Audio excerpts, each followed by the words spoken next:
Bonjour, je suis Camille Weber, présidente de la maison de joaillerie Weber. J'ai la chance de recevoir tous les mois dans mon podcast Les Voix de l'Audace des personnalités qui osent, qui prennent des risques et qui tracent leur propre chemin. L'audace, c'est pas seulement réussir, c'est aussi douter, affronter des épreuves, se relever d'échecs et puis se réinventer. Alors, je vous propose à tous de découvrir les coulisses de l'audace. Bonsoir à tous, je suis ravie de vous recevoir dans ce nouvel épisode des Voix de l'Audace et aujourd'hui j'ai la chance de recevoir Sophie Salager. Bonjour. Bonjour Sophie, on se connaît bien. Sophie, tu es historienne d'art et tu es également une entrepreneuse dans l'âme depuis plus de 10 ans maintenant, puisque tu as fondé plusieurs entreprises et toujours en fait dans le domaine de l'art. Et en 2021, tu as repris une grande manufacture qui s'appelle la Manufacture de Couleuvre. On va en parler tout à l'heure. C'est une manufacture emblématique qui date du XVIIIe siècle, qui a été fondée en 1789, qui est dans l'Allier. Et c'est une manufacture qui crée en fait des objets en porcelaine d'exception. Donc, c'est une histoire qui est assez singulière parce que c'est le réveil d'une belle endormie. Mais la plupart, en fait, des balles endormies qui sont réveillées, on ne reprend pas forcément, en fait, tout l'outil industriel, toute l'usine, ce qui n'est pas ton cas, puisque toi, tu as repris vraiment l'usine, l'outil industriel, avec vraiment cette volonté de pérenniser, justement, ces savoir-faire. Donc, c'est vraiment une histoire assez de dingue, hyper audacieuse. Et donc, l'idée de ce podcast aujourd'hui, c'est d'essayer de comprendre d'où vient cette passion, d'où vient cette audace, quelle mission est-ce que tu t'es donnée, les principaux défis et l'adversité que tu as pu rencontrer, et quel est ton souhait justement pour la manufacture de couleuvre. Donc voilà, vaste programme. Vaste programme. Alors Sophie, moi j'aime bien au début toujours essayer de comprendre la personnalité de mes invités. Et pour ça, j'aime bien aller un peu fouiller dans leur enfance. Donc, j'ai dit tout à l'heure que tu étais historienne d'art, donc tu es passionnée d'objets d'art, de culture, et puis tu es également entrepreneuse. Quelle était ta personnalité, en fait, quand tu étais petite? Est-ce que tu étais une petite fille déjà passionnée, qui aimait le beau, qui aimait le travail artisanal? Bon, alors déjà, merci de me recevoir dans ton, podcast Les Voix de l'Audace. Écoute, rien à voir avec, la beauté et l'art quand j'étais petite. Moi, je viens, du Loir-et-Cher. J'ai été élevée dans un petit village de 600 habitants, plein milieu du Loir-et-Cher, donc j'étais plutôt entourée par, les champs et j'étais plutôt garçon manqué. Donc moi, c'était plutôt, aller, me trimballer dans la boue, aller faire des tours de moto, c'était pas vraiment, l'univers dans lequel j'allais, plus tard me diriger.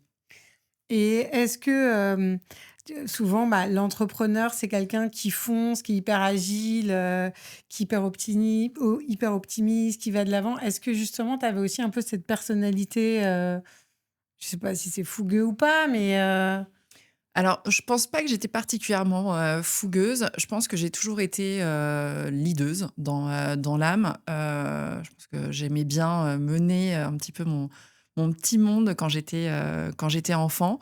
J'ai toujours été, très bonne élève, et je pense que, c'est aussi ce qui m'a guidée au fur et à mesure. Mais, je me suis pas dit quand j'étais petite que j'allais monter mon entreprise. C'était pas du tout, mon objectif. D'ailleurs, au début, c'est pas du tout ce que je voulais faire. Je voulais être journaliste. J'ai fait des études, d'abord j'ai fait une Hippo-Cagne-Cagne, des études de sciences politiques avant de faire un double master en histoire et en histoire de l'art. Mais, je crois que jusqu'à très tard, le beau, m'a pas, particulièrement, attirée, en tant que tel, et en tout cas, je rêvais pas d'en faire mon métier. et donc, comme tu dis, tu fais tes études à Sciences Po et puis ensuite en histoire de l'art et tu vas te spécialiser dans le 18e essentiellement. Oui, mais Et alors là pourquoi le 18e? mais alors là, c'est vraiment, encore une fois, c'est des histoires d'opportunités, et je pense que, toute ma carrière a été, jalonné de, rencontres et de moments un peu décisifs qu'il a fallu saisir. En fait, donc je fais d'abord ma prépa, après je fais prépa Sciences Po. Je m'arrête, un temps parce que je tombe, amoureuse d'un Australien et je me dis que je vais faire le tour de l'Australie et donc j'arrête mes études à ce moment-là, pour pouvoir faire le tour de l'Australie. Et je reviens et enfin, je savais pas quoi faire, tu vois? Je me dis: «Qu'est-ce que j'en suis au bac+3, qu'est-ce que je vais faire avec mes études?»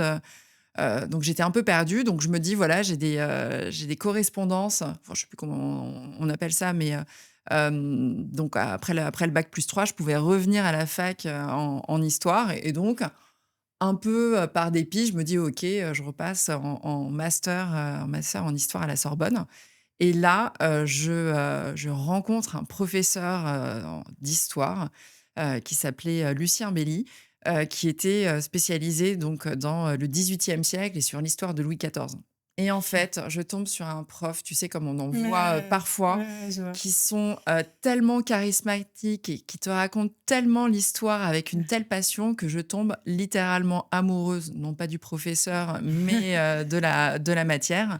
Je me souviens même, enfin, tu vois, à la fin du cours et du dernier semestre où il te raconte la mort de Louis XIV, je pense qu'il y avait la moitié de l'amphithéâtre qui était en train de pleurer. Enfin, il était vraiment incroyable et donc je me dis: «OK, j'adore, j'ai envie de suivre ce professeur-là» et donc je pars pour faire mon mémoire, en histoire sur le XVIIIe siècle et donc on choisit un thème ensemble et je travaille alors c'est toujours un peu cryptique, hein, les mémoires et les thématiques de mémoire, quand on est à la faculté et donc je travaille sur l'achat d'œuvres d'art par les ambassadeurs de Louis XIV.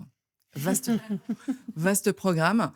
Quoi qu'il en soit, je commence un périple qui est assez, incroyable puisque pour pouvoir faire ce mémoire, je vais au Quai d'Orsay pour avoir accès aux archives, en fait, du Quai d'Orsay où tu as donc Mmh. toutes les archives du 18e et notamment des ambassadeurs.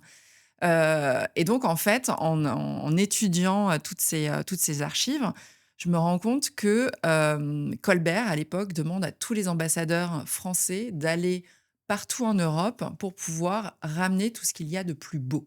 C'est son terme et donc il demande aux ambassadeurs, en gros, d'aller, voler les œuvres d'art un peu partout, enfin voler, les acheter, mais si ça marchait pas trop, plutôt de les voler et donc, on a des histoires incroyables avec des Dingue! ambassadeurs, tu vois, en Italie, qui vont te voler des, Léonard de Vinci, qui vont essayer de faire, tractations incroyables pour pouvoir, récupérer des tableaux parce que, Louis XIV voulait en faire un symbole de sa grandeur, à l'époque. Et donc, je commence à travailler sur les œuvres d'art et je me dis: «C'est génial, en fait» et donc d'un seul coup, un monde s'ouvre à moi alors que, c'était pas du tout, ce vers quoi je me dirigeais. Donc là, je change un peu mon braquet. Je me dis, «Je trouve ça génial, je vais faire des études d'histoire de l'art» et donc là, je repasse en histoire de l'art. Je fais un autre mémoire, donc en histoire de l'art, pareil à la Sorbonne et je travaille sur l'histoire du goût et les arts décoratifs au XVIIIe siècle et donc c'est comme ça que l'histoire commence, avec, le monde de l'art et de la beauté, en tant que tel. Et ensuite, tu commences à travailler chez Christie's et au château de Versailles, c'est ça? Exactement, donc quand on est, 18e, c'est comme ça que ça s'appelle, tu pas beaucoup le choix, hein, Ouais, si tu veux après pour aller travailler. c'est assez Bon, réducteur, ouais. c'est pas forcément évident. En plus, encore une fois, donc moi j'arrive à Paris, je connais personne, j'ai pas de réseau, rien du tout donc je finis plus ou moins mes études parce que je crois que je faisais encore mon master à cette période-là et j'ai la chance de faire un stage d'abord au château de Versailles et d'être embauchée juste après pour être chargée de recherche au château de Versailles. Donc en effet, quand on est 18e, c'est plutôt pas mal comme première expérience parce que, bah, tu es dans le plus Bah, bel bien sûr. endroit pour les arts décoratifs Mmh. et pour l'histoire du 18e siècle. Donc je me passionne, avec ça. Je travaille au centre de recherche qui est en plein milieu du parc. En plus, c'est idéal, tu vois, comme condition de travail. Donc là, je passe, 2 ans, de ma vie à travailler dans les archives, à être avec les conservateurs et je me dis que je veux être à l'époque, conservateur, du patrimoine et donc il faut encore des études pour pouvoir être conservateur du patrimoine mais je me dis: «Allez hop, même pas peur». Je sais plus exactement quel âge j'ai, à cette époque-là, je dois avoir 22 ans, tu vois? Et je me dis: «Bon, bah, OK, on va continuer». Sauf que, je pense qu'il y a des petites questions de tempérament, en fait, qui, arrivent et je me rends compte que, l'administration, c'est sympa, mais, c'est peut-être pas fait pour moi, tu vois? Je me souviendrai toujours un petit détail. En bonne première de la classe, on me demande de faire un dossier, en fait, sur des archives et on me donne 3 mois pour faire le dossier. Et donc voilà, en bonne élève, au bout de 3 semaines, je rends ma copie toute contente en me disant: «Ben, ça y est, j'ai fini, voilà le dossier». Et donc là, on me regarde en me disant: «Mais oui, mais tu as 3 mois». «Mais oui, mais j'ai fini, tu as 3 mois». Et en fait, c'était, voilà, c'était, juste ce qu'il fallait pas me dire et donc là, je me dis: «OK, j'ai un problème, je vais pas pouvoir rester dans le monde des musées. Finalement, ça ne me correspond pas» et je me retrouve avec la même problématique. Qu'est-ce qu'on fait quand on est spécialiste du 18e siècle en art décoratif et que finalement, on ne veut pas travailler au château de Versailles? Non, mais le public, c'est quand même une culture hyper particulière. Mais tu es juste en train de nous dire que tu arrives à faire quelque chose en 3 semaines, on te dit: «Tu te démerdes pour le faire en 3 mois». Il y a quand même un sujet de productivité, Bon, alors, de dépenses publiques aussi peut-être, mais je ne voulais pas aller sur ce terrain, mais mais en en tout effet, il y cas, avait un ça petit va sujet. pas du tout avec, ton tempérament Non. justement, de femme hyperactive, Ouais. avec plein d'idées, et puis finalement entrepreneur, parce que c'est ce que tu vas devenir. Et donc ensuite, tu vas chez Christie's. Et ensuite, je vais chez Christie's.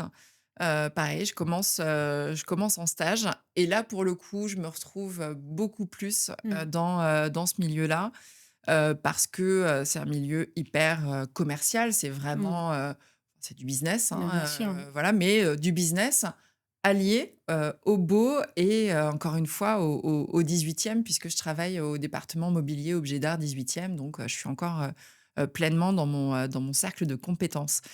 Et donc là, j'adore, c'est passionnant en fait de travailler dans les maisons de vente aux enchères, parce qu'il y a un rythme qui est incroyable. Tu rencontres plein de gens, tu, travailles avec des clients et puis là, d'un seul coup, moi qui avais une formation très universitaire, j'apprends aussi à travailler.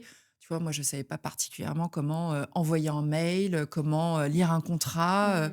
et donc là, vraiment, je me forme parce que, en fait, comme tu es dans une, à la fois grande structure, mais aussi petite structure, tu es un peu obligé de tout faire, tu vois? Donc tu es obligé de t'occuper, des stocks, de la logistique, de rédiger, les catalogues de vente, d'aller expertiser les œuvres. Tu fais un peu tout en même temps, et donc c'est vraiment comme ça que je me forme, un peu à la dure parce que c'est pas évident justement, au début de tout apprendre d'un seul coup et puis aussi d'apprendre, les codes d'un certain milieu que j'avais pas forcément, moi parce que, tu travailles dans le milieu du luxe, tu travailles avec des gens qui ont une certaine éducation et donc moi, je suis un peu obligée d'apprendre ces codes que je n'avais pas au début de manière, assez accélérée. C'est hyper intéressant parce que tu arrives à avoir finalement une bonne compréhension du fonctionnement du public et également du privé. Et quand tu fais ton stage chez Christie's, finalement, tu découvres ce que c'est que la vie en entreprise, en fait. Parce que, Exactement, que je connaissais pas puisque avant au musée, on n'est pas dans le monde de l'entreprise. tu es vraiment dans la recherche, dans tes archives, et tu es chez Christie's, et comment est-ce que tu te dis: «Tiens, j'ai envie de monter, ma première boîte, en fait, mais dans le domaine justement de la culture et de l'art»? Alors c'est pas venu comme ça.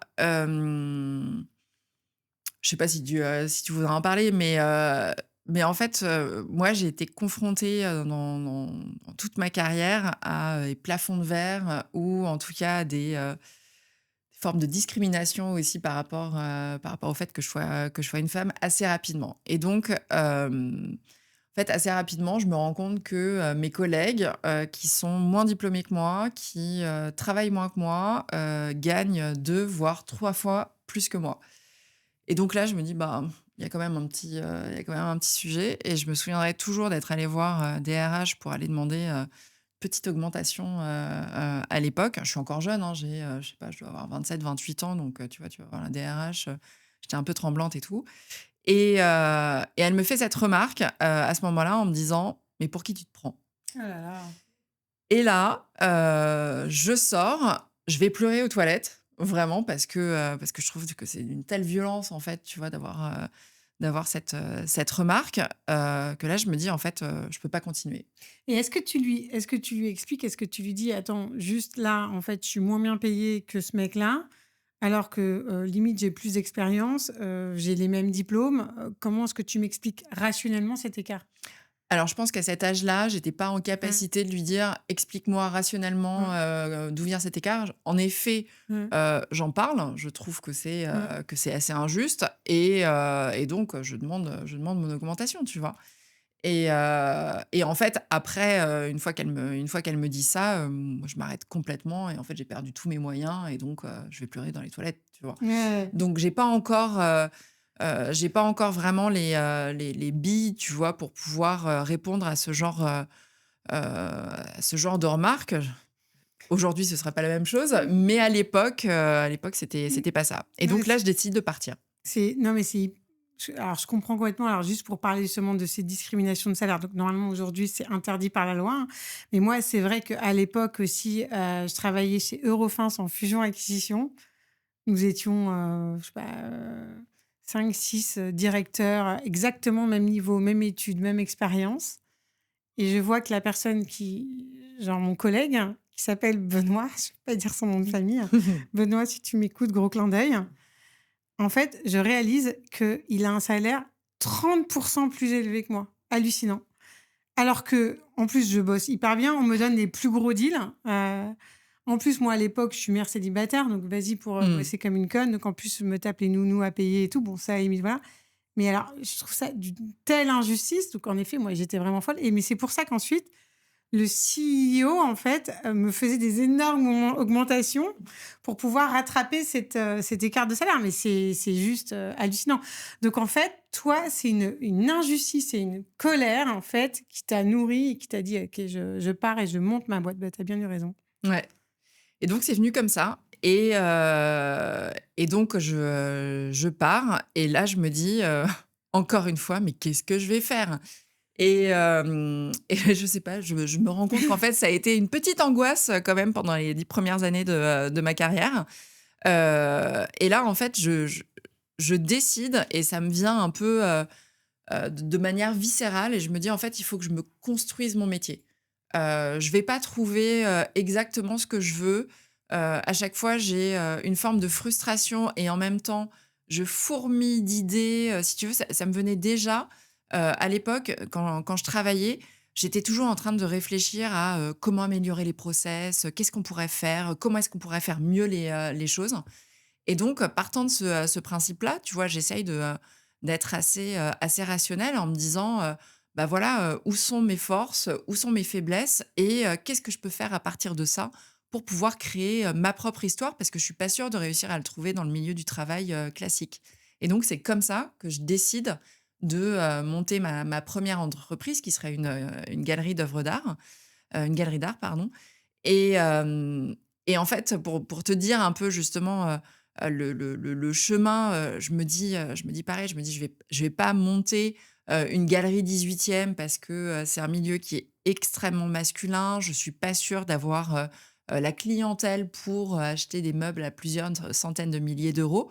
Donc là, je me dis j'essaye de changer mon braquet et je pense que j'avais, tout de suite cette mentalité d'entrepreneur en disant: «Bon, bah, en fait, je vais monter une galerie d'art contemporain, je vais faire de la photo, j'adore la photo. C'est sur des tarifs qui sont plus abordables, sur un marché qui est en pleine progression. C'était le moment où, tu vois, il y avait Yellow Corner qui venait de se Mmh. lancer et tout. Donc je Mmh. me dis: «Il y a un créneau à prendre qui doit Il y a être un un peu» marché, ouais. exactement, qui peut être un peu middle là-dessus. Et donc je me lance et je crée mon entreprise et j'avais quel âge? J'avais, 28 ans. Et donc ça, c'est en 2011. C'est ça. Et ensuite, tu enchaînes avec d'autres, parce que donc tu après cette galerie d'art, en fait, tu remontes encore une autre boîte, toujours dans la culture et dans l'art, Ouais, ouais. jusqu'à de l'ingénierie, en fait, culturelle un peu, c'est ça? Exactement, c'est de l'ingénierie culturelle. Mais en fait, tout me vient, encore une fois, au fur et à mesure et je pense que j'ai toujours gardé cette volonté ou cette curiosité, en fait. À chaque fois, je me dis toujours: «Il me manque quelque chose. Qu'est-ce que je pourrais faire pour améliorer, mon business?» Et donc, avec la galerie, je commence à travailler avec des entreprises parce que je me rends compte qu'en fait, l'art dans le milieu de l'entreprise est à la fois un énorme vecteur de communication, mais aussi de lien entre les employés. Donc, du coup, je commence à faire des expositions dans les entreprises. Après, ça commence à m'intéresser parce que je me dis, OK, mais dans les entreprises, en fait, il y a des leviers fiscaux, notamment avec les lois sur le mécénat qui permettent d'acheter aussi les œuvres et de pouvoir défiscaliser grâce à ça. Donc, du coup, je commence à me spécialiser aussi sur ce genre de choses. Et donc, au bout d'un moment, j'en arrive à créer ce qu'on appelle une agence d'ingénierie culturelle, qui est donc de la programmation artistique que tu fais pour les entreprises, des fondations ou pour des acteurs du marché public. Et là, tu recherches une boîte qui fait des céramiques ou Et porcelaine. là, non, mais je m'arrête jamais. C'est là où je me dis, mais Sophie, c'est pas possible. En fait, là, j'avais une associée dans mon agence qui est toujours décoratrice d'intérieur. Et en fait, là, j'en arrive à un moment où, pour le coup, je fais que des slides et que des tableaux Excel. Alors, j'adore les slides et j'adore les tableaux Excel. Donc, tu maîtrises Surtout, aussi, tu ouais, ouais. maîtrises le 18e siècle et les tableaux Ouais, ouais, Excel, mais pas surtout, mal. je me suis découvert une passion pour le tableau Excel qui ne me quitte plus. Et mais malgré tout, là, je me dis: «Bon, en fait, l'objet me manque». Tu vois? Les œuvres, mon Ouais, rapport ouais. avec l'objet, me manque. C'est super bien, en plus, l'entreprise marchait hyper bien, c'était très lucratif, pas de problème. Mais les objets me manquaient et donc on se dit: «Bah, en fait, on a un projet avec des artistes avec lesquels on travaille. J'ai envie de racheter un atelier, de céramique, mais un petit truc, tu vois? Moi, je voulais avoir un petit atelier, je sais pas où, dans Paris avec, 2-3 personnes pour pouvoir faire des objets en céramique, et faire des éditions d'artistes avec des artistes qui allaient pouvoir peindre, tu vois, sur la petite assiette et qu'on aurait pu, vendre comme ça, en même temps avec nos projets. Et donc en parlant, de ça, à des amis, autour de moi, un jour, il y en a un qui vient me voir en me disant, «Bah, écoute, j'ai un truc pour toi, ça s'appelle Muriel Gratteau». Je ne sais pas ce que c'est, à l'époque. Elle est en liquidation judiciaire, donc regarde le dossier. Et c'est comme ça que ça commence parce que, je regarde le dossier. À l'époque, je ne sais pas comment on fait pour, racheter une entreprise à la barre du tribunal. Donc j'appelle mes copains, je les saoule un peu, tu vois? Genre en banque d'affaires, en fonds d'investissement, ils avaient évidemment que ça à faire. Mais il y en a un qui est un peu sympa, qui regarde quand même le dossier et qui me dit: «Ah, attends, je vois que, il y a, un petit atelier qui est dans le centre de la France. En ce moment, il y a beaucoup de problématiques, de réindustrialisation dans les territoires. Si j'étais toi, j'appellerais le maire de la commune pour savoir dans quelles conditions il pourrait t'aider». Et donc j'appelle le maire de la commune le lendemain. Tu faisais la chasse. J'étais à Chasse, je t'avais raconté l'histoire. Voilà. J'adore cette histoire. Donc j'appelle le maire de la commune, c'était en décembre, on était en sortie de Covid. Et donc je l'appelle, je dis: «Bonjour, je voudrais avoir des informations, sur, la manufacture, chez vous». Et là, le mec me répond en me disant: «Je suis à la chasse, rappelez-moi demain». J'adore cette histoire. On l'embrasse. On l'embrasse. Daniel, si tu m'écoutes. Et donc je le rappelle le lendemain.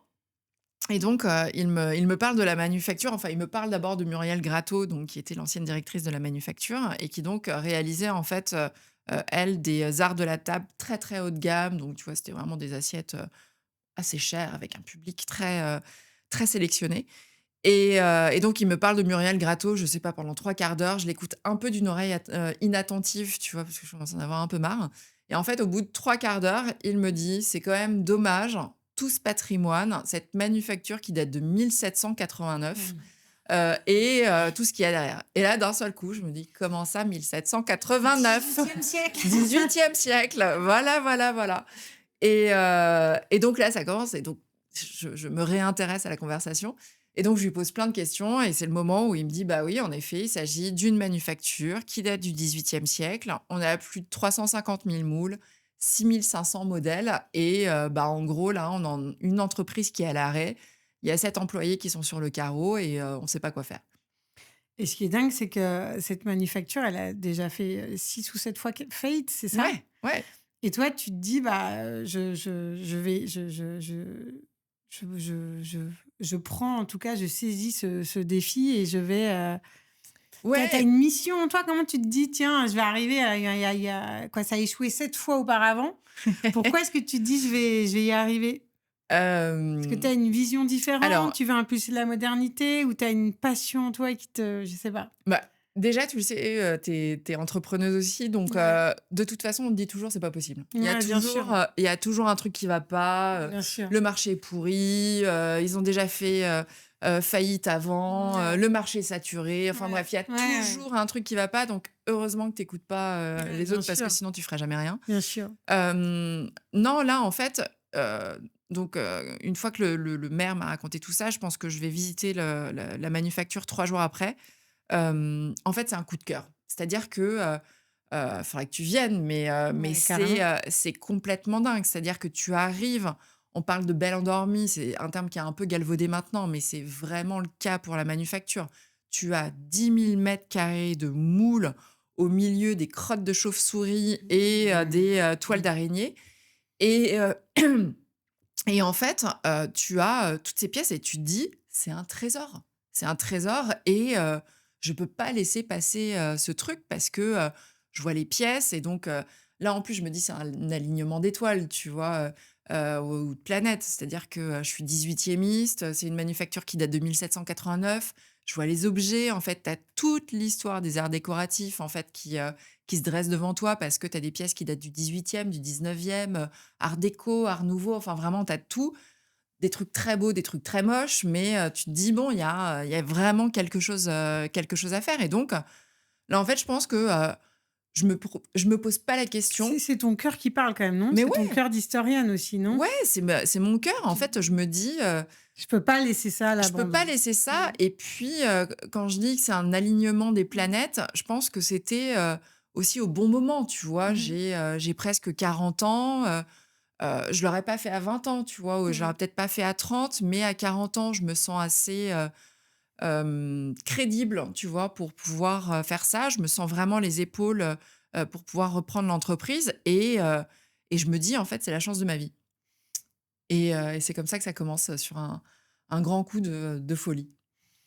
Et là, donc tu reprends la manufacture, tu te fais aider quand même financièrement, hein, avec, parce qu'il faut quand même des fonds, hein. Ouais.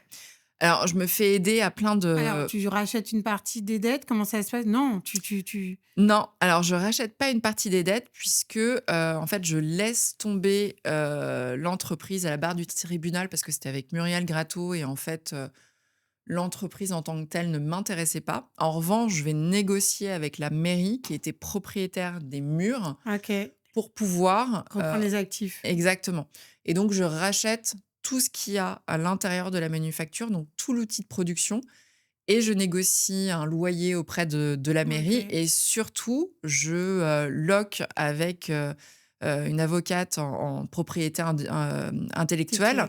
pour pouvoir réutiliser le nom Manufacture Manufacture. de Couleuvre. Qui avait pas été déposé? Non, qui avait pas été déposé donc Ouais. que je redépose et je vois comment est-ce qu'on C'est pour peut, ça, ça s'appelait comment avant?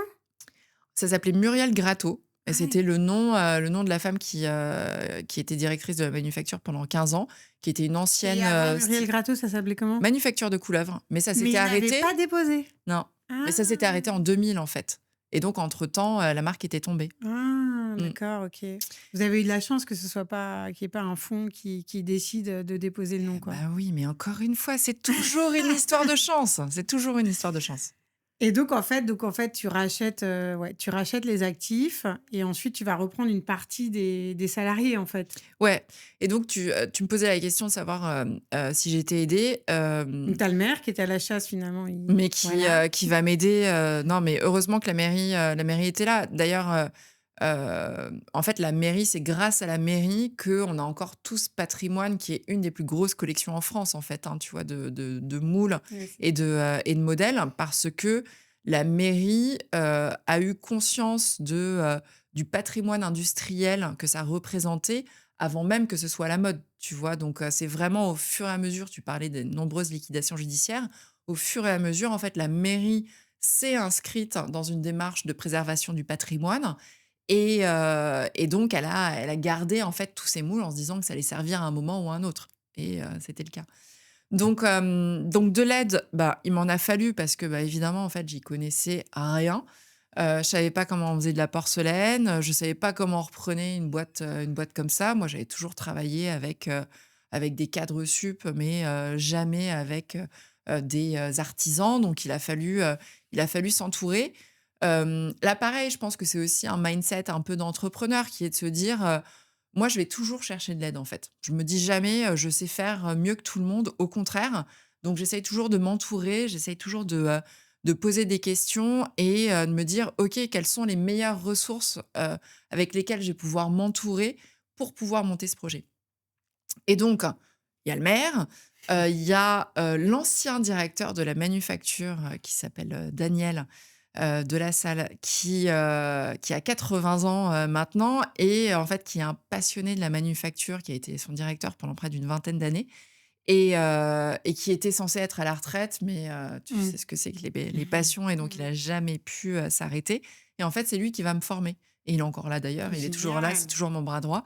Il veut pas s'arrêter, je lui dis toujours: Mais «On va donc mettre une plaque, sur la mais manufacture», mais tu as quand même dû le convaincre aussi, non? Parce que il y a est-ce qu'il y avait pas quand même une sorte un peu de traumatisme aussi vis-à-vis des employés qui avaient finalement, voilà, vu quand même pas mal de repreneurs? Alors peut-être qu'ils étaient alors bon, la dernière, c'était 15 ans, donc je sais pas s'il y en a d'autres qui étaient là encore avant et qui te voient arriver, voilà, de Paris, grande, blonde, aux yeux bleus. Je vais pas faire la caricature, mais bon, voilà. un Et peu, est-ce que ouais. tu est est-ce qu'il a fallu que tu gagnes vraiment en légitimité et que tu arrives à les convaincre de te suivre? Et est-ce qu'ils t'ont tu vois, est-ce que tu as pu transmettre finalement ta passion et arriver finalement à être, à les convaincre?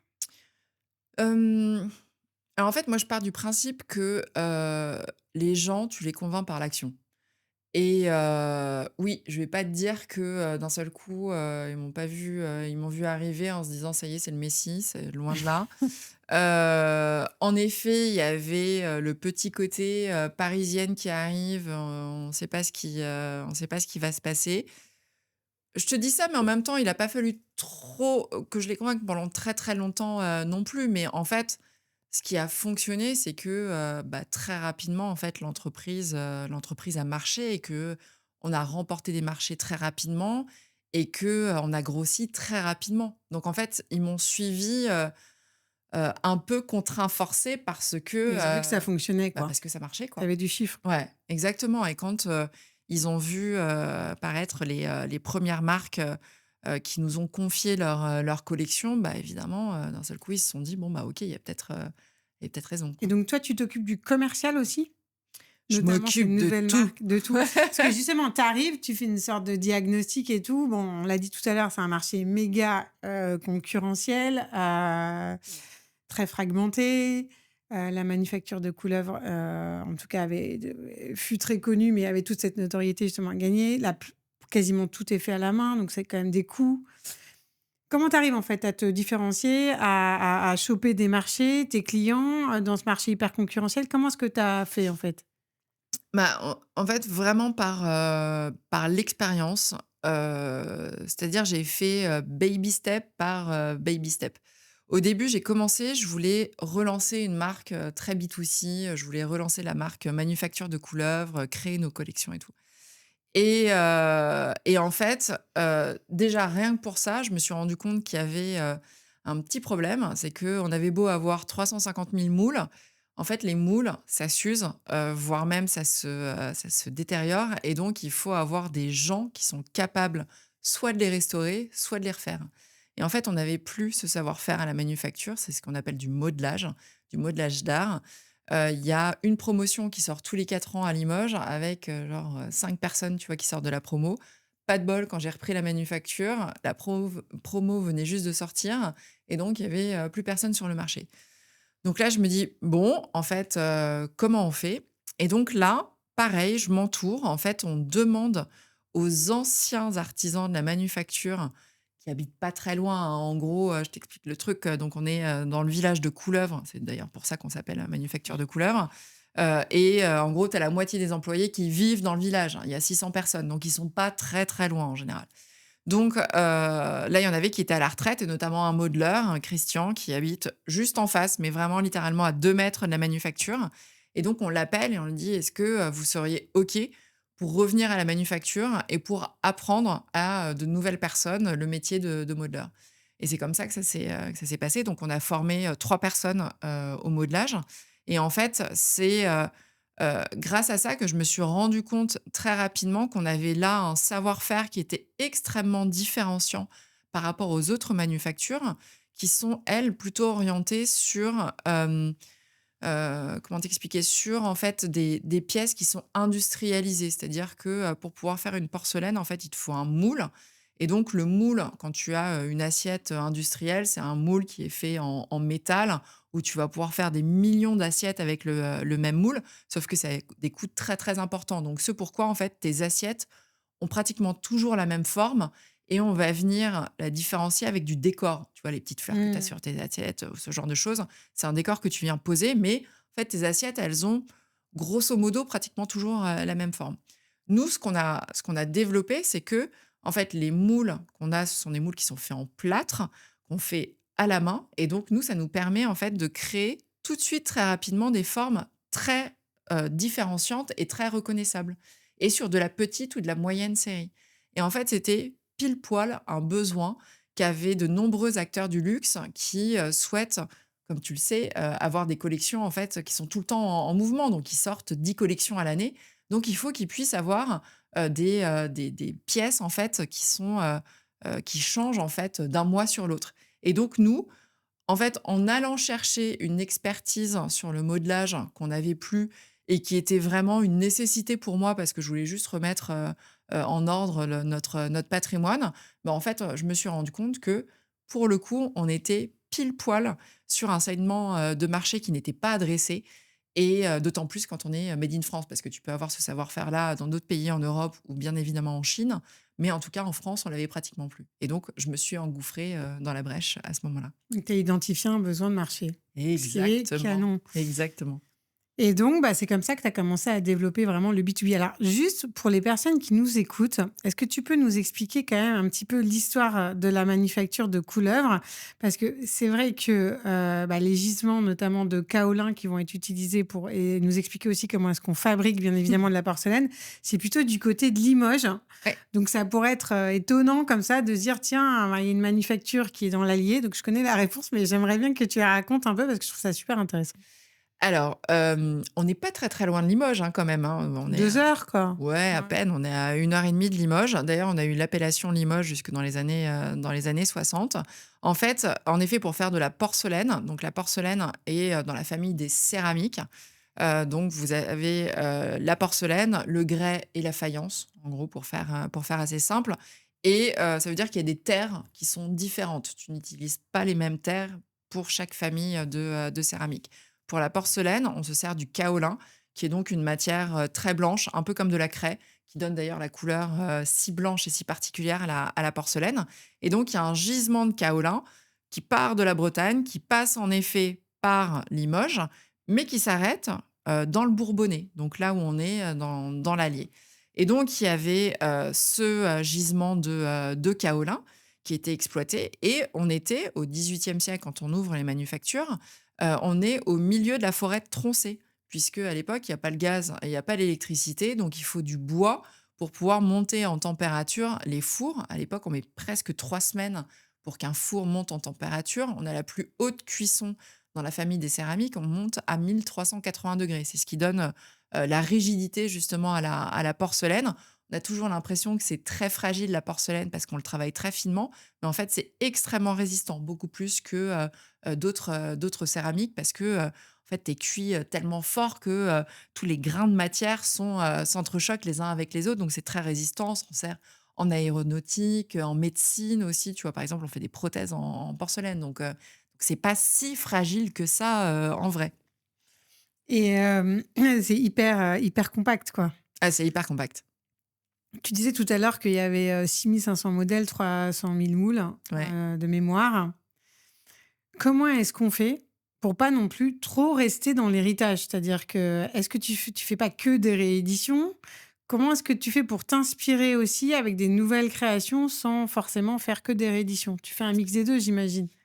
J'ai toujours pas la réponse, D'accord. à ça. Je t'avoue que j'ai passé près d'1 an, justement à me poser la question de ce qu'on allait faire, avec tout cet héritage qui est, à la fois une bénédiction et une malédiction, tu vois? Parce Ouais. que, en effet, tu as toujours Mmh. l'envie, surtout quand tu es historienne, tu vois? Mais tu as toujours l'envie Ouais, d'aller piquer, ouais, dans le patrimoine ouais, et de te bien dire: «Il y a sûr. des pièces qui sont tellement Qui sont belles, exceptionnels, pourquoi pourquoi? refaire le monde?» tu Bien vois? sûr. Et en même temps, en effet, tu as pas envie d'être trop passéiste et Mmh. puis tu as des pièces qui sont complètement, désuètes, tu vois, maintenant, donc on peut pas les rééditer.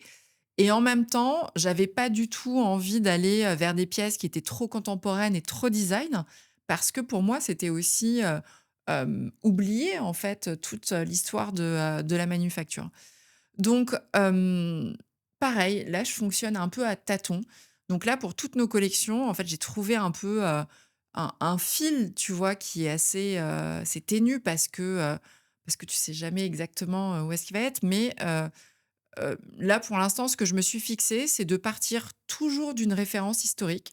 Donc que ce soit, un objet, un décor, tu vois, qui va être sur une pièce ou une utilisation et à partir de cette référence historique, construire une collection autour. C'est notamment ce qu'on a fait avec la collection Perles, hein, la collection Perles qui est une collection emblématique de la manufacture que j'adore, Elle est sublime, ouais. qui est vraiment très, très belle. Il y avait des pièces, très honnêtement, on n'y a pas touché, genre le vase Perles qui est un de nos Elle est best-sellers, sublime. on n'y a pas Mmh. touché. La seule chose que j'ai faite, c'est qu'on l'a travaillé en biscuit, blanc, et on a enlevé, toutes les petites fioritures en or et tout qu'ils avaient pu mettre, mais, on n'a touché à rien. En revanche, tu avais certaines pièces, il y avait dans cette collection, un ensemble qui était un ensemble à Porto. J'aime bien boire un coup, mais, je suis pas sûre de vouloir, acheter un ensemble, un service à Porto, tu vois, pour tous les jours. Donc en fait, tu avais des petits verres à Porto. En fait, on a juste changé l'utilisation de l'objet. C'est-à-dire que les verres, maintenant, ça devient des photophores. Ce qui était des flacons, on a enlevé le bouchon et c'est devenu des soliflores. Donc en fait, parfois, t'es pas obligé de complètement réinventer la roue, tu vois? Tu peux, reprendre ta pièce, enlever, un pied, un petit détail. Pour les tasses, c'est pareil, tu vois? Tu as des tasses qui sont très, très belles et en fait, les souvent, ce sont les anses qui sont un peu datées. Donc en fait, tu enlèves la anse et tu vas la changer avec une autre forme et d'un seul coup, tu as une pièce qui est hyper contemporaine alors qu'en fait, elle date des années 30. Et tu travailles avec des directeurs artistiques également ou des designers, qui vont t'aider justement là-dessus? Ça arrive, ça arrive. Oui, oui. Alors déjà, on a des designers dans la manufacture puisqu'on a tout un studio de design. On en a besoin puisque maintenant nos clients, en fait, ils viennent. Tu peux partir juste d'un dessin, d'un croquis ou d'une intention et nous, on va développer, la pièce à partir de ton intention. Donc on a un designer, des graphistes, un prototypeur aussi qui va s'occuper, de faire les pièces. Hem Et donc oui, moi, je m'entoure toujours d'autres personnes, des designers, également pour pouvoir, construire des nouvelles pièces et puis là, cette année, on va avoir quelques petites collaborations, notamment avec des artistes. Tu peux nous en parler ou c'est trop tôt? C'est encore trop tôt, mais ça va venir. Et j'adore aussi la collection, alors je sais pas si elle s'appelle Couleuvre ou pas, mais tu vois avec justement, bah, la couleuvre, c'est absolument Écaille. magnifique ça. Ouais. Et ça, c'est nouveau ça, où vous êtes, hein? Ça, c'est complètement nouveau. C'est vraiment quelque chose qu'on a dessiné, pour le coup, grâce à une designeuse qui m'a aidée dans le dessin. Parce qu'en fait, j'ai toujours une idée assez précise de ce que je veux faire, mais moi, je sais rien faire de mes 10 doigts. Donc du coup, tu vois, il faut dessiner. Je suis encore au niveau bonhomme, donc Comme je suis moi, je suis vraiment nulle. super nulle. Mais en revanche, j'ai quand même une idée assez précise de ce que j'ai envie de faire, donc il me faut toujours quelqu'un pour pouvoir, dessiner, tu vois, en Ouais, ce fait, que tu as dans ta mon tête. idée. Et donc en fait, tu fais référence à la carafe serpent qui est une carafe, donc avec une couleuvre, en fait, qui vient Mmh. enserrer, Sublime. enchâsser la carafe. Ça, c'était vraiment, moi, une volonté, hyper forte que j'avais au début quand j'ai relancé la manufacture, parce que je crois que c'est une des premières pièces qu'on a lancées. C'était déjà un clin d'œil, au XVIIIe siècle et à ce qu'on appelait les objets montés à l'époque, c'est-à-dire les pièces en porcelaine qui étaient montées, en bronze à l'époque. Il y a toute une histoire, là-dessus, mais je vais pas vous embêter pendant 3 quarts d'heure pour raconter le truc, mais bref. Donc c'était vraiment, très marqué à l'époque, ce qu'on appelait les objets montés et donc je voulais faire vraiment le clin d'œil, qui était un clin d'œil évidemment au nom de, Couleuvre, avec ce serpent et aussi au 1789 avec donc cette référence des objets montés. Donc là, qu'est-ce qu'on a fait? On a fait appel à un bronzier d'art, Pierre Salagnac, qui est venu, pour, travailler en fait, toute cette anse en bronze. On dirait pas comme ça, mais en fait, c'est presque 1 an de développement. Enfin, c'était complètement une folie. On a été obligé de faire 25 pièces pour qu'il y en ait une qui Je soit peux vraiment imaginer, bonne, ouais. qui rentre à l'intérieur et tout. Et en fait, très rapidement, là, c'est marrant parce que, tu vois, sur cette pièce, en fait, tout le monde s'est foutu de moi au début, en me disant, «Non mais Sophie, mais qu'est-ce que tu fais avec cette pièce? Enfin, il y a personne qui va l'acheter, tu vas faire ça pour une typologie de client très, très particulière. Enfin, on n'a pas envie de montrer ça». Enfin bref, tout le monde s'est moqué de moi. Et en fait, moi, je partais du principe que, en fait, pour la porcelaine, c'était comme la mode. Donc en fait, tu avais, la haute couture Mais qui montrait exactement, ton mais bien savoir-faire sûr, et c'était vraiment ta pièce image et en fait, après, ce qui allait te tout à fait permettre de d'accord avec faire, toi. ton prêt-à-porter, tu vois? Et ben, bingo, en fait, parce qu'avec cette carafe, en fait, ça a été repris dans tous les magazines, hein. Dès qu'on a lancé la manufacture, on a vu la carafe partout et maintenant tout le monde m'en parle. C'est ça et puis ça te positionne vraiment dans la justement ce que tu disais, haute porcelaine, en fait. C'est Exactement. un savoir-faire artisanal qui est vraiment d'exception et c'est vrai qu'elle est Porcelaine d'exception. waouh, waouh cette pièce, Mmh. elle est absolument magnifique. Alors justement, moi j'avais une question. Aujourd'hui, est-ce que parce que tu vends aussi bien des assiettes qu'en effet, des carafes d'exception et autres objets d'exception, donc les prix varient, là, c'est 80 € à peu près une assiette, Oui, à peu près. à peu près? Mmh. J'ai 2 questions. Est-ce que tout est fait à la main, Tout. même les assiettes? Mmh. Mais là, est-ce que tu as pas quand même un sujet justement ultra concurrentiel, notamment sur les assiettes, où tu as des questions justement d'industrialisation qui se posent, où tu te dis: «Bah, comment est-ce que je peux arriver quand même à industrialiser?» bah, tu vois, en effet, les objets qui sont un peu plus des objets de tous les jours, même si c'est des très belles assiettes, hein, que tu mais Alors, tu as mis le doigt exactement sur l'objet, qu'il fallait. En fait, l'objet le plus difficile à faire et sur lequel tu as un prix psychologique, en fait, c'est l'assiette. bah, c'est l'assiette. L'assiette. Heu et tu tout à fait raison parce que, moi, je me heurte à ce problème, notamment sur le site. C'est-à-dire, comment est-ce que tu fais pour, montrer ton assiette à 80 € versus, d'autres acteurs qui font des très, très belles choses avec des assiettes à 20-25 € ou même un IKEA qui te vend une pièce à 4 €, tu vois? Donc, comment est-ce que tu fais pour, rendre compte du travail qui est fait? Parce que en effet, toutes nos pièces sont réalisées entièrement à la main. On a 14 étapes de fabrication. Les 14 étapes de fabrication, rien n'est industrialisé, tout est fait à la main. Donc c'est, 15 minutes pour le coulage, c'est, 17 minutes pour la finition, c'est 3 minutes pour le cirage, tu as 4 cuissons, enfin bref, tout ça aussi pour expliquer un peu le prix des pièces. D'ailleurs, ce que je fais très souvent, tu vois, quand on fait les visites de manufacture, notamment pendant les journées, des métiers d'art où, genre, tu vois, ils arrivent au magasin d'usine en se disant: «Oh là là, c'est quand même super cher».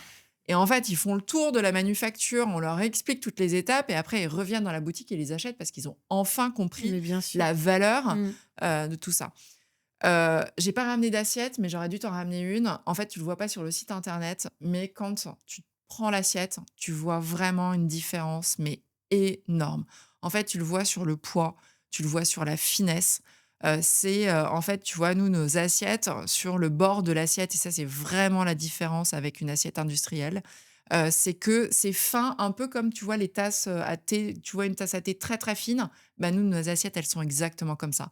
Alors que quand tu as une assiette industrielle, c'est une assiette qui va faire 2 millimètres d'épaisseur, tu vois? Mais sur toute la longueur et donc du coup, tu as des assiettes qui sont très lourdes. Alors que nous, quand tu les touches, c'est presque tranchant, tu vois? À la fin, tellement on va venir les polir et les, lisser, à la main. Donc en fait, il faut voir les pièces, il faut pouvoir les toucher et généralement quand on les voit, on a le sujet du prix ne se pose plus. Mais donc en fait, il y a pas de possibilité d'industrialisation? C'est ça ce Sur qu'on est en ça, train de non. dire? Ou alors faut revoir, voilà, faut revoir le Alors modèle, si, tu peux faire de la semi-industrialisation. Là, je suis en train de regarder justement pour investir dans deux trois machines quand même qui pourraient, améliorer un peu le principe. On a ce qu'on appelle des calibreuses, donc c'est un peu un entre-deux, c'est-à-dire que tu vas venir presser mmh, ta pièce. Mais après, en revanche, la finition, c'est à la main. Mmh. ce qui va faire que ta pièce va être de plus en Mmh. plus fine, de plus en plus polie, c'est à la main. Et est-ce que tu fournis l'Élysée ou pas? Non, parce Mais il que faudrait, non? alors tu peux pas parce que c'est la manufacture de Sèvres qui fournit exclusivement, via le mobilier national, toutes les ambassades et l'Élysée. Ah, c'est public, non, la manufacture Ouais, de Sèvres? bien sûr et donc Ouais. là, tu peux pas. C'est vraiment un marché public, mais qui est, totalement, monopolisé par la manufacture de Sèvres et tant mieux parce que, c'est ce qui permet aussi de préserver tous les savoir-faire. Heureusement que la manufacture est là, il y a plus de 250 métiers dans la manufacture, c'est exceptionnel. Alors donc, la question que j'avais, c'est quel est on va dire, le plus gros défi auquel tu as été confrontée depuis, que tu diriges, la manufacture?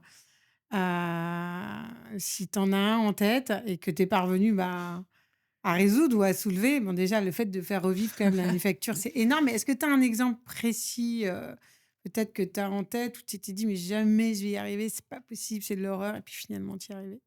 Ah mais j'en ai 1000. Bah, je pense que c'est bien pour les J'en ai personnes 1000.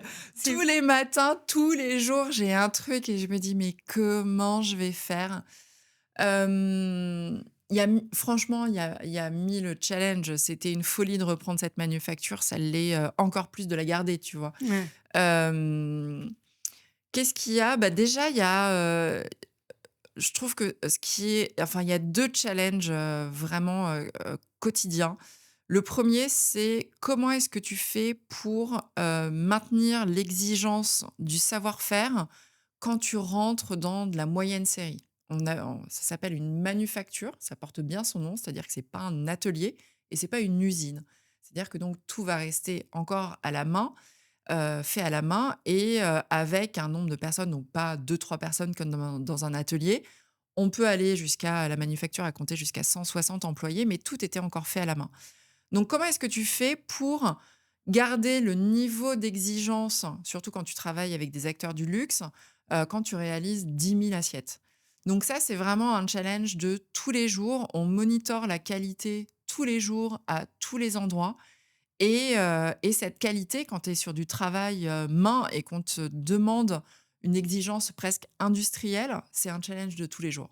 Et donc ça, c'est vraiment, la première chose qu'on monitore, au quotidien, limite heure par heure, parce que c'est notre plus gros challenge, notamment quand tu es en plus une entreprise en croissance, où il faut que tu recrutes de nouvelles personnes et il faut que tu les formes.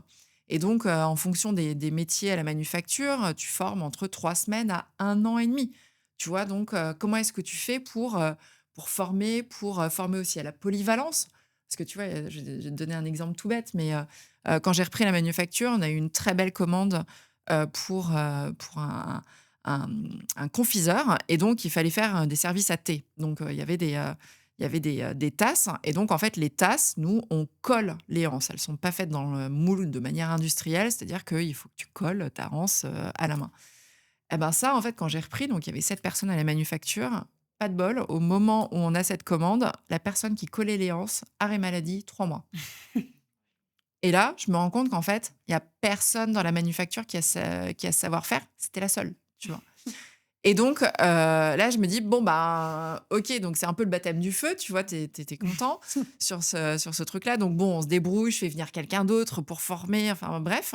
Mais maintenant, c'est vraiment ma hantise, tu Mmh. vois? Donc du coup, on forme à la polyvalence, c'est-à-dire Mmh. que je force les gens, tu vois, à aller à un À poste et à un maîtriser autre. plusieurs savoir-faire. Plusieurs savoir-faire. Alors évidemment, ils ont toujours, leur savoir-faire de Mmh. cœur, sur lequel ils vont rester, mais je les force quand même de temps en temps, tu vois, à aller à d'autres pièces parce que, bah, en effet, tu es pas à l'abri de l'arrêt maladie, de la personne qui part et voilà. Donc ça, c'est un peu le premier, enfin le premier écueil et qui est vraiment le plus difficile et puis après, moi ce que je trouve, aussi assez complexe, c'est le management, mais je pense Mmh.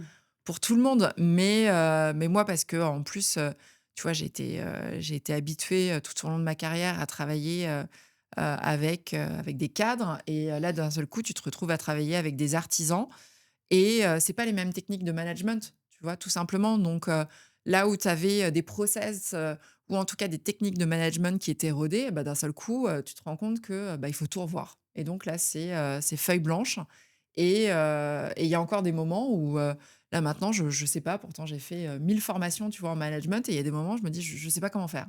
Et est-ce que tu t'es fait aider par un coach ou pas? Non, mais je pense que je devrais. Mais en tout cas, j'ai une psy qui est très sympa, qui m'aide Ah beaucoup. ouais, mais Ouais. ça, c'est bien. Et en fait, ce qui est hyper intéressant, c'est qu'au début, quand tu as relancé Couleuvre, au début, tu t'es dit: «Bon, je vais faire du B2C», Ouais, puis finalement, tu fais quasiment que du B2B 95 ouais. et donc le B2C, c'est également un levier de croissance. Est-ce que tu as envie d'aller maintenant vers le B2C ou pas? On y travaille. Ouais, je suis en train de travailler sur une levée de fonds sur cette année, pour cette année, pardon, pour justement aller sur le B2C.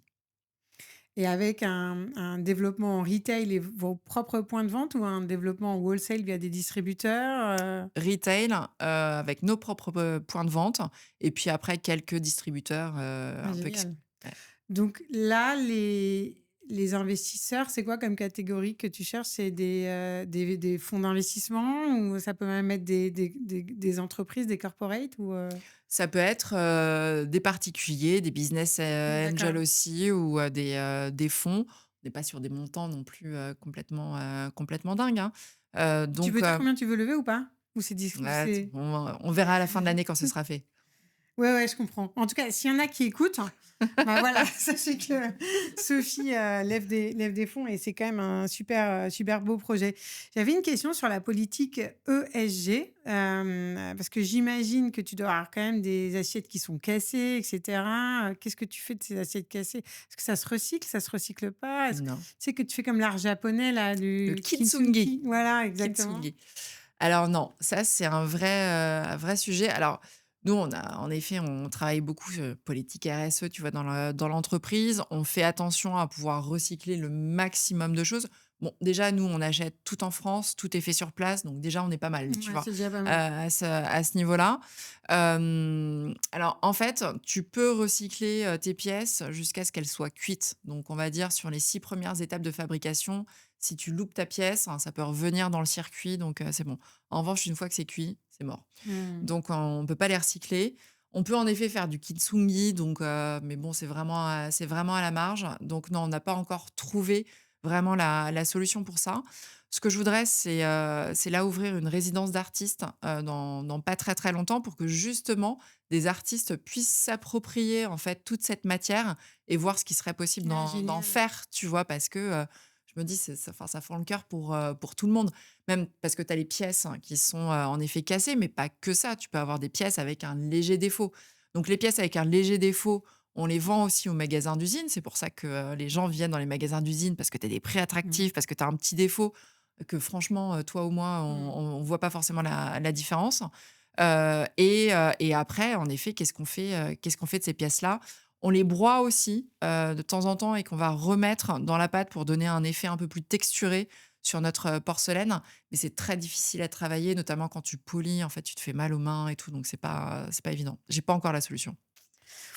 D'ailleurs, si Heu, vous nous écoutez, si vous avez des solutions pour ça, je suis preneuse, hein, pour le Sophie est recyclage de la preneuse. porcelaine. Donc Sophie, tu es maman aussi d'une petite fille, Oui, c'est ça? Qui a quel âge? Armance, 11 ans. Ah, c'est trop joli, Hermance. Et tu es quand même très souvent, sur place dans l'Allier à Couleuvre. Comment est-ce que tu fais pour gérer et tout? C'est une organisation de dingue. Ah, c'est une orga de dingue. C'est une orga Quel de din conseil tu donnes? Hem, Bah, écoute, moi, je suis, maman solo depuis qu'elle a 3 ans. Heu, Tu fais, en fait, hein. Ouais. Donc comment je fais? Bah, moi, je m'organise. De toute façon, je fais l'aller-retour dans la journée Mmh. quand je vais à la manufacture. J'avais des nounous. Maintenant, elle est, un peu plus grande, donc le soir, Elle est en sixième, c'est ça? elle est en CM2, Elle est en elle va aller en CM2. 6e, ouais. Tu t'organises. Tu t'organises et puis après, pendant les vacances scolaires, je passe un peu plus de temps. Je passe, les 2 semaines, à la manufacture quand elle est avec son père. Mais oui, enfin, comme toutes les mamans qui travaillent, et encore plus les mamans solo, bah, tu as plusieurs métiers. Elle doit être hyper fière de toi, non? Elle est hyper fière de moi. Ouais, ouais, elle est hyper Elle fière vient de moi. souvent à la manufacture et tout? Ouais, Elle j'imagine. adore, elle fait plein de trucs et elle vient tout le temps, tous les ans, pardon, quand c'est les journées du Bah patrimoine, ouais. elle vient avec moi sur tout le week-end et donc elle aime beaucoup parce que je se met dans le petit atelier, donc elle montre, elle est toute fière de montrer, aux gens qui passent qu'elle sait faire aussi les choses et puis c'est un peu, c'est l'atelier Macomoulage, tu vois? Donc elle adore, elle trouve ça génial. Elle a une appétence pour l'art ou pas? déjà? Non, Non? alors je la saoule depuis qu'elle est toute petite, à aller au musée tous les week-ends parce que pour moi, un week-end sans musée, c'est pas un vrai week-end, tu vois? Donc elle en a ras-le-bol, donc je suis pas sûre que c'était, le meilleur, système éducatif. Bon, bah, écoute, merci en tout cas, Sophie. Alors maintenant, on va passer au dictionnaire de l'audace. Pour ceux qui nous écoutent, ils connaissent ça par cœur. Hem, hem, Qu'est-ce que c'est pour toi, l'audace, Sophie? Qu'est-ce que c'est pour moi l'audace? C'est croire. Quel a été ton geste le plus, audacieux depuis que tu as repris, la manufacture, de couleuvres? Mince, tu m'avais envoyé les questions, j'ai pas vu. Zut! De toute façon, tu as tellement de trucs qu'à mon avis, tu as fait tellement de choses audacieuses. Mais est-ce qu'il y en a une en particulier, tu vois, où tu t'es dit, bah, tu vois, par exemple, ton vase, je vais répondre à ta place. Mais ton vase, personne n'y croyait. Au début, on s'en met, tu vas pas trouver ton public et tout. C'est que tu es quand même hyper audacieuse. Ça a dû coûter hyper cher en plus à Ah ouais, je suis faire. hyper contente. Je suis hyper contente de ce vase-là. Hem, ouais, plus au c'est une bonne question. Le plus audacieux, non, j'ai presque envie de te dire la première fois où j'ai viré quelqu'un alors que tout le monde me disait non et moi je le sentais pas Ah ouais? et je me suis dit: «Non, fallait le faire» et j'ai bien eu raison. Et la pièce, couleuvre la plus audacieuse?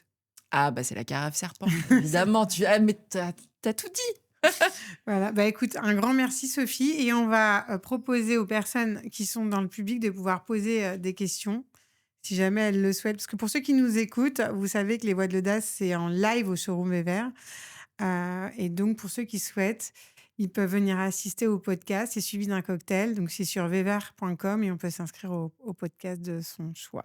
Voilà. Merci beaucoup. Sophie, merci beaucoup. On parlait de la complexité de certaines pièces, et là, on a vu celle de la carafe. Est-ce que vous avez fait des pièces monumentales? Alors non, on me pose souvent la question, on peut pas parce que techniquement, en fait, il y a un moment où la pièce quand on la cuit à 1380°, en fait, elle se déforme. Donc on est un peu limité. On est limité par 2 choses, en fait. Déjà, la taille des plaques qui sont dans le four, qu'on ne peut pas dépasser et après on pourrait, en hauteur, avoir des pièces assez hautes, mais ça s'effondre. Donc on est assez limité. Donc la pièce la plus grande qu'on ait, elle fait à peu près 1 mètre de hauteur, ce qui est déjà pas mal, c'est déjà une belle bête. On est quand même sur des moules pour pouvoir réaliser cette pièce qui font près de 50 kilos. Donc c'est déjà des beaux bébés. En revanche, on peut travailler pour des pièces plus monumentales en les collant les unes sur les autres. Mais en revanche, d'un tenant, c'est le maximum qu'on puisse faire, en tout cas pour l'instant, mais j'y réfléchis. Merci. Moi, j'ai une question qui est un peu dans le même esprit. Est-ce que c'est toujours avec du moulage ou on pourrait imaginer qu'un sculpteur, comme il sculpte du bronze, pourrait faire une sculpture avec la matière porcelaine? Alors, pour être tout à fait. Nous, on utilise le moulage parce que c'est ce qui nous permet de reproduire, en fait, les pièces, et d'avoir exactement la même chose d'une pièce à l'autre. En revanche, oui, on peut tout à fait sculpter. C'est ce qui s'appelle modeler, en fait, la pièce à partir de la porcelaine. Et donc, voilà, quand je vais ouvrir ma résidence d'artiste, j'espère qu'il y aura, justement des personnes qui viendront et qui pourront réaliser des pièces, en modelage. Et c'est quand ton projet de résidence d'artiste d'ailleurs? Dès que j'aurai 5 minutes. Non, j'espère avant la fin de l'année pouvoir le lancer. C'est vraiment, en fait, dès le début, j'avais ça à cœur. Je voudrais, en fait, qu'on fasse vraiment un pôle, de la porcelaine avec le musée, de, la manufacture qu'on remettrait à cet endroit-là, l'atelier, le magasin d'usine et la résidence d'artiste. Ça me tient vraiment à cœur. Ouais, c'est super. Bah, un grand merci, Sophie. Merci beaucoup, c'était passionnant. Si cet épisode vous a plu, n'hésitez surtout pas à le diffuser et à en parler autour de vous. Et mettez-moi également une note, ça m'aide toujours beaucoup. Si vous avez des suggestions ou commentaires, n'hésitez pas à les envoyer auprès de mon équipe sur le mail contact@vever.com. Vous êtes également les bienvenus à ce podcast puisqu'il se veut inclusif. Donc tous les mois, 7 personnes peuvent venir assister au podcast. Il suffit d'aller sur vever.com. Donc je vous dis un grand merci et on se retrouve très bientôt pour plus d'audace.